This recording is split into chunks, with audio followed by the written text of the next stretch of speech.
Israel പ്രധാനമന്ത്രി നെതന്യാഹുവിൻ്റെ തിരോധാനവുമായി ബന്ധപ്പെട്ട് വലിയ രീതിയിലുള്ള വിവാദങ്ങൾ വീണ്ടും കനക്കുകയാണ്. ഏറെക്കുറെ അദ്ദേഹം മരിച്ചിരിക്കുന്നു എന്ന അഭിപ്രായം തന്നെയാണ് പല മേഖലകളിൽ നിന്നും പുറത്തു വരുന്നത്. ഇതിൻ്റെ സ്ഥിരീകരണം തെളിവടിസ്ഥാനത്തിൽ നൽകാൻ വേണ്ടി ഇസ്രായേൽ സർക്കാരിന് സാധിക്കുന്നില്ല എന്നുള്ളതാണ് സംശയത്തിൻ്റെ മുൾമുനയിൽ നിർത്തുന്ന പ്രധാനമായിരിക്കുന്ന കാര്യം. നെതന്യാഹുവുമായിട്ട് ബന്ധപ്പെട്ട് ഏതാനും രണ്ട് ദിവസം മുമ്പ് ഒരു അഭിമുഖം ഇറാനെതിരെ ഒരു പ്രസ്താവനയായിട്ട് പുറത്തു വന്നിരുന്നു. സാധാരണഗതിയിൽ ഒരു പത്രസമ്മേളനം നടത്തുന്ന സമയത്ത് അദ്ദേഹം ചെയ്യാറുള്ളത് പോലെ തന്നെ രണ്ട് ഭാഗത്തും ഇസ്രായേലിൻ്റെ പതാക വഹിച്ചുകൊണ്ട് മധ്യത്തിൽ നിന്ന് കോട്ടും ടൈയൊക്കെ വെച്ച് കഴിഞ്ഞിട്ട് സംസാരിക്കുന്ന രീതിയാണ് സാധാരണ അദ്ദേഹം തുടരാറുള്ളത്. ഈ വീഡിയോയിലും അങ്ങനെ തന്നെയാണ്. പക്ഷേ സംസാരത്തിൻ്റെ ഇടയിൽ സൂക്ഷ്മമായി പരിശോധിക്കുന്ന സമയത്ത് അദ്ദേഹത്തിന് 6 വിരൽ കാണപ്പെട്ടു എന്നുള്ളതാണ്. അപ്പോൾ 5 വിരലുള്ള ഒരു വ്യക്തി 6 വിരൽ ദൃശ്യമായി എന്ന് പറയുന്ന സമയത്ത് അത് AI വീഡിയോ ആണ് എന്നുള്ളത് ഏറെക്കുറെ ഉറപ്പായി.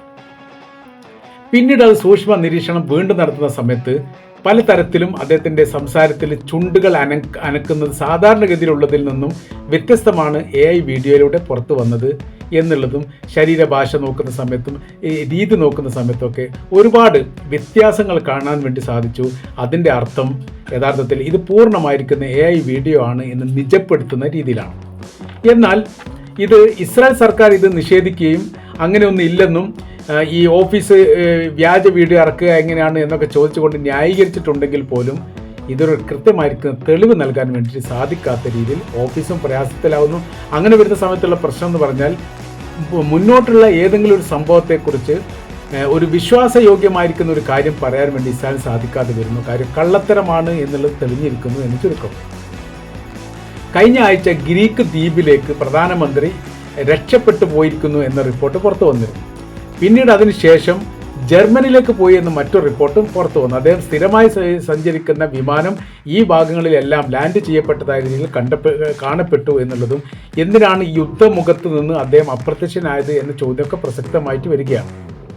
സൈനിക താവളവുമായിട്ട് ബന്ധപ്പെട്ട് അതിൽ US സൈനികരെ ഒഴിവാക്കുന്നതിനെക്കുറിച്ച് ആലോചന ഉണ്ട് എന്നൊരു റിപ്പോർട്ട് ഇതിനിടയിൽ പുറത്തു വന്നിരുന്നു. അഥവാ ഇസ്രായേലിൻ്റെ സൈനിക താവളത്തിലുള്ള അമേരിക്കൻ സൈനികർ സുരക്ഷിതരല്ലെന്നും ഇറാന്റെ നിരന്തരമായിരിക്കുന്ന ആക്രമണം അവരെ സാരമായിട്ട് ബാധിച്ചിട്ടുണ്ട് എന്നും ഒരുപാട് US സൈനികർ ഇസ്രായേൽ വെച്ച് കൊല്ലപ്പെട്ടിട്ടുണ്ട്. അത് ഇസ്രായേൽ സർക്കാർ പുറത്തുവിടാത്തത് കൊണ്ടാണ് അവരുടെ ഒരു വല്ലാത്ത രീതിയിലെ മൗനം, അതായത് അമേരിക്കയുടെ വല്ലാത്ത രീതിയിലുള്ള ഒരു മൗനവും ഇസ്രായേലിൻ്റെ വല്ലാത്ത രീതിയിലുള്ള പ്രത്യാക്രമണത്തിന് അവർക്ക് സാധിക്കാത്തതും ഇതെല്ലാം കൂട്ടി വായിക്കാൻ വേണ്ടി പറ്റുന്നതാണ്. സ്വയം തോറ്റുകൊണ്ടിരിക്കുന്ന ഒരു പടക്ക് വല്ലാത്ത രീതിയിൽ ധൈര്യസമേതം സംസാരിക്കാൻ വേണ്ടി പറ്റില്ല. പക്ഷേ ഇറാൻ സംസാരിക്കുന്നത് എങ്ങനെയാണ്?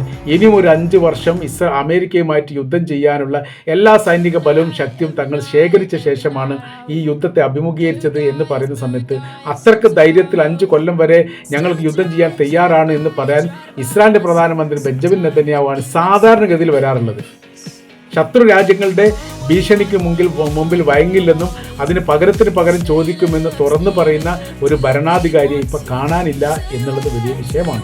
മാത്രവുമല്ല, പ്രതിരോധ മന്ത്രിയാണെങ്കിലും വിദേശകാര്യ മന്ത്രിയാണെങ്കിലും ഈ പത്രസമ്മേളനത്തിൽ പ്രത്യക്ഷപ്പെടുക, ജനങ്ങളോട് സംസാരിക്കുക, ലോകത്തോട് സംസാരിക്കുക, യുദ്ധഭൂമിയിൽ അപ്രത്യക്ഷമായിരുന്ന് സന്ദർശനം നടത്തുക, ഈ പ്രവർത്തികൾ ചെയ്യാറുണ്ട്.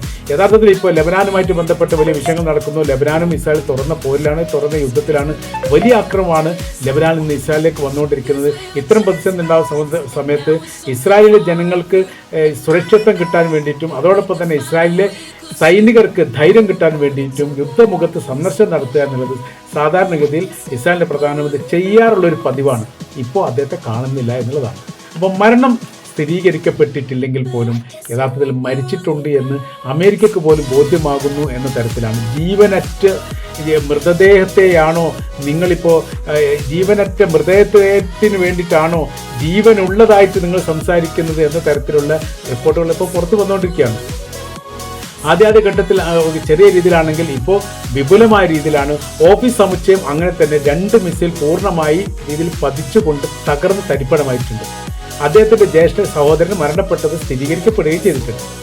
ബാക്കിയുള്ളവരെ കുറിച്ചാണ്. അതായത് പ്രതിരോധ മന്ത്രി അടക്കം ആ മീറ്റിങ്ങിൽ ഉണ്ടായിരുന്നു എന്നാണ് പറയപ്പെടുന്നത്. അതേക്കുറിച്ചൊന്നും യാതൊരു വിവരവുമില്ല.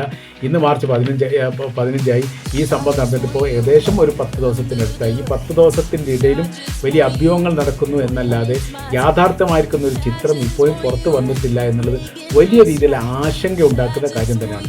ഇസ്രായേലിനെ സംബന്ധിച്ചിടത്തോളം അവരുടെ ഇപ്പോഴത്തെ നിലവിലെ വിഷയം എന്ന് പറയുന്നത് വേണ്ട വിധമുള്ള ആയുധങ്ങൾ കൃത്യമായ രീതിയിൽ എത്തുന്ന സംവിധാനങ്ങൾ ഇപ്പോൾ ഇല്ല. എല്ലാ റൂട്ടുകളും അടിച്ചിരിക്കുന്നു. എല്ലാ റൂട്ടുകളും മറ്റ് പല രാജ്യങ്ങളും നിരീക്ഷണത്തിലാണ്.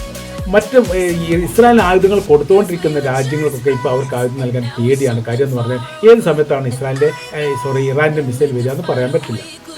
അവരുടെ മിസൈലിൻ്റെ പ്രഹരശേഷി എത്രത്തോളം ഉണ്ട് എന്ന് കൃത്യമാക്കാനും പറ്റില്ല. അങ്ങനെ വല്ലാത്ത രീതിയിലൊരു പ്രയാസം അനുഭവിക്കുന്ന ഒരു സ്ഥിതിയിലേക്ക് ഇറാൻ എന്ന് പറയുന്ന രാജ്യം മാറിയത് ഇതാദ്യമായിട്ടാണ്. ഒരുപാട് യുദ്ധം കണ്ട, യുദ്ധത്തെ അഭിമുഖീകരിച്ച, യുദ്ധത്തിൽ വിജയിച്ച, വളരെ എളുപ്പത്തിൽ യുദ്ധത്തിൽ വിജയിക്കാൻ എല്ലാ സംവിധാനവും ചെയ്യപ്പെട്ട ഒരു രാജ്യത്തെ സംബന്ധിച്ചിടത്തോളം ഈ ഒരു പ്രതിരോധം, ഇറാൻ്റെ പ്രതിരോധം ഭയാനകരമായ രീതിയിൽ തന്നെയാണ് ഇപ്പോൾ പ്രകടമാകുന്നത് എന്നുള്ളത് ഒരു കൃത്യമാണ്. ഇപ്പോൾ ഈ ഇസ്രായേൽ വിരുദ്ധ ഹാൻഡിലുകളിലെല്ലാം പ്രത്യേകിച്ച് ഈ ഇറാനെ കേന്ദ്രീകരിച്ചുകൊണ്ടൊക്കെ വന്നുകൊണ്ടിരിക്കുന്ന പോസ്റ്ററിൽ പ്രധാനമായ രീതിയിൽ കാണുന്നത് കണ്ടവരുണ്ടോ എന്ന് ചോദിച്ചിട്ടും കാണാതായിട്ട് ഒരാഴ്ചയോളമായി അല്ലെങ്കിൽ 10 ദിവസമായി കണ്ടവരുണ്ടെങ്കിൽ അറിയിക്കണം എന്ന തരത്തിൽ ഇസ്രായേൽ പ്രധാനമന്ത്രി ബെഞ്ചമിൻ നെതന്യാഹുവിൻ്റെ ചിത്രങ്ങൾ വഹിച്ചുകൊണ്ട് ഒരുപാട് പോസ്റ്റുകൾ ഇപ്പോൾ പ്രത്യക്ഷപ്പെട്ടിരിക്കുന്നു. ഇതിന് യഥാർത്ഥത്തിൽ മറുപടി പറയുന്ന ഇസ്രായേലിന് പോലും യഥാർത്ഥത്തിൽ ഇതിന് മറുപടി പറയാൻ സാധിക്കുന്നില്ല എന്നൊരു പ്രയാസം അവരനുഭവിക്കുകയും ചെയ്യുന്നു.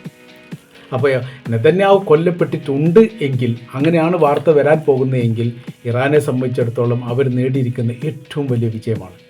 ചരിത്രത്തിലൊരു രാജ്യത്തിൻ്റെ പ്രധാനമന്ത്രിയെ 2000 കിലോമീറ്റർ ദൂരപരിധിയിൽ നിന്ന് മിസൈൽ പായിച്ചുകൊണ്ട് ആക്രമിച്ച് കൊലപ്പെടുത്തുക, അത് മൂന്നാം ലോക രാജ്യം അമേരിക്കയെ പോലെ ലോകത്തിലെ വൻശക്തി രാജ്യവും അതിന് തത്തുല്യമായിരിക്കുന്ന ഇസ്രായേൽ എന്ന് പറയുന്ന രാജ്യത്തിൻ്റെയും മധ്യേ അവരെ പ്രവൃത്തി നടത്തിയിട്ടുണ്ടെങ്കിൽ നിസ്സാരമായിട്ട് കാണാൻ വേണ്ടി സാധിക്കുകയില്ല.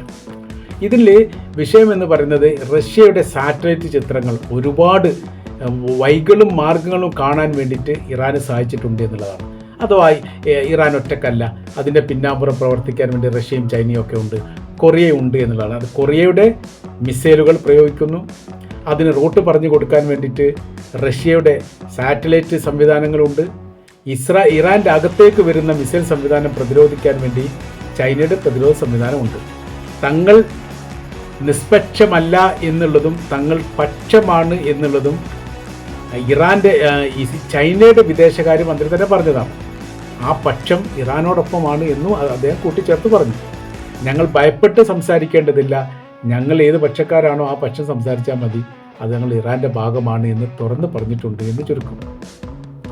ഈ മേഖലയിൽ ഇതിപ്പോൾ ഇറാനും അമേരിക്കയും തമ്മിലൊരു യുദ്ധം, ഒരു ഭരണമാറ്റം കൊണ്ട് അവസാനിക്കുന്ന ഒരു യുദ്ധമൊന്നുമല്ല. ലോകാടിസ്ഥാനത്തിൽ ഇറാൻ്റെ പരാജയം സാരമായിട്ട് ബാധിക്കുന്ന രാജ്യങ്ങളിൽ ഒന്ന് റഷ്യയും രണ്ടാമത് ചൈനയുമാണ്. മറ്റുള്ള രാജ്യങ്ങളൊക്കെ പിന്നീടാണ്.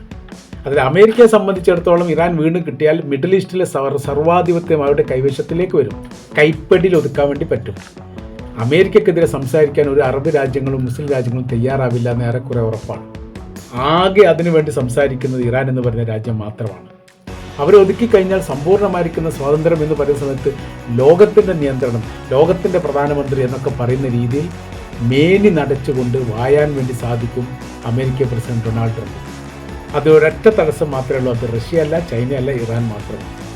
അത് ആർക്കറിയാം, ചൈനക്കും റഷ്യക്കുമായ. ഇറാൻ വീണ് കഴിഞ്ഞാൽ പിന്നീട് സാമ്പത്തികമായും രാഷ്ട്രീയമായും അമേരിക്ക എന്ന് പറയുന്ന രാജ്യം ഈ രാജ്യങ്ങളെ ഞെരുക്കും എന്നുള്ളത് ഉറപ്പാണ്.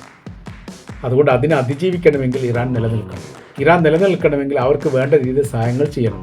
ഇന്നത്തെ കാലത്ത് അത്യാധുനികമായിരിക്കുന്ന സംവിധാന കാര്യങ്ങളുള്ള സമയത്തെല്ലാം ഇപ്പോൾ ചെയ്യേണ്ടത് വെറുതെ ഒരു ആളും പരിചയം തമ്മിലുള്ള യുദ്ധമല്ല, സാറ്റലൈറ്റ് യുദ്ധങ്ങളാണ് ഇപ്പോൾ നടക്കുന്നത്, ഇൻ്റർനെറ്റ് യുദ്ധങ്ങളാണ് നടക്കുന്നത്. വളരെ കൃത്യതയോടുകൂടി സൂക്ഷ്മതയോടുകൂടിയും ലക്ഷ്യം വെച്ചുകൊണ്ട് ആക്രമണമാണ്.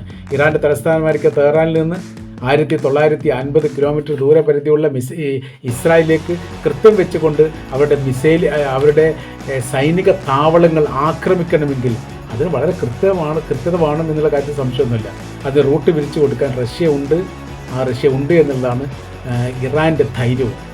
ആ രീതിയിലാണ് കാര്യങ്ങൾ പോകുന്നത്. അപ്പോൾ നമ്മൾ പറഞ്ഞു വരുന്ന വിഷയം നെതന്യാഹുവിൻ്റെ കാര്യമാണ്. കക്ഷിക്ക് ഇപ്പോൾ 6 വിരലുണ്ട്. ഒരു വിരൽ എവിടെ നിന്ന് കിട്ടി, എങ്ങനെ ഉണ്ടായി എന്ന് ഈ സോഷ്യൽ മീഡിയയുടെ ചോദ്യത്തിന് ഉത്തരം പറയേണ്ടത് ഇസ്രായേൽ ഗവൺമെൻറ്റാണ്.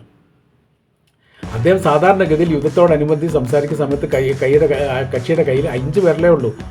വിരൽ വളരെ പെട്ടെന്ന് വളർന്നു വരുന്ന രീതിയിൽ ഈ ശാരീരികപരമായിട്ട് എന്തെങ്കിലും വൈകല്യമുള്ള വ്യക്തിയാണോ എന്നൊക്കെ ചോദിക്കുന്നുണ്ട്. അങ്ങനെ അയാളെ ട്രോളുന്ന ഒരു പ്രവൃത്തിയാണ് ഇപ്പോൾ ചെയ്യുന്നത് എന്ന് ചുരുക്കം.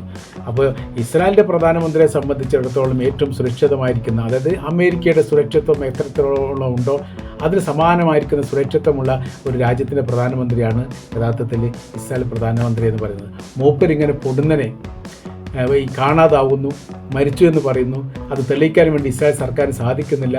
അങ്ങനെ പ്രയാസപ്പെടുന്ന സാഹചര്യങ്ങളൊക്കെ ഉണ്ടാവുക എന്ന് പറയുന്നത് തന്നെ അതൊക്കെ ഇസ്രായേലിൻ്റെ ചരിത്രത്തിൽ ആദ്യമായിട്ടാണ്. അറബ് ഇസ്രായേൽ യുദ്ധം 6 ഡേ വാർ എന്ന് പറയുന്ന 6 ദിവസം നീണ്ടുന്ന യുദ്ധത്തെക്കുറിച്ച് പറയുന്നത് ഏകദേശം 15% ഇസ്രായേലിലെ ജനങ്ങൾ പോലും ഈ യുദ്ധം അറിഞ്ഞിട്ട് പോലില്ല. ഇങ്ങനെ യുദ്ധം നടക്കുന്ന വിവരം അവർ അറിഞ്ഞിട്ട് പോലുമില്ല. ആ രീതിയിൽ കൈകാര്യം ചെയ്തുകൊണ്ട് ശ്രീലാളിതരായിട്ട് തിരിച്ചു വരാൻ വേണ്ടി സാധിച്ച ഇസ്രായേലിൻ്റെ സൈന്യം ഇപ്പോൾ യഥാർത്ഥത്തിൽ യുദ്ധത്തെ നയിക്കാൻ വേണ്ടി ഒരു വെടി പോലും വെക്കാൻ വേണ്ടി കെൽപ്പില്ലാത്ത വിധം മാനസികമായിട്ട് തളർന്നിരിക്കുന്നു എന്ന് പറയുമ്പോൾ അവരുടെ ഈ യുദ്ധത്തിലെ ദയനീയമായിരിക്കുന്ന പരാജയം എത്രയുണ്ട് എന്ന് നമ്മൾ ഊഹിക്കാവുന്നതേ ഉള്ളൂ.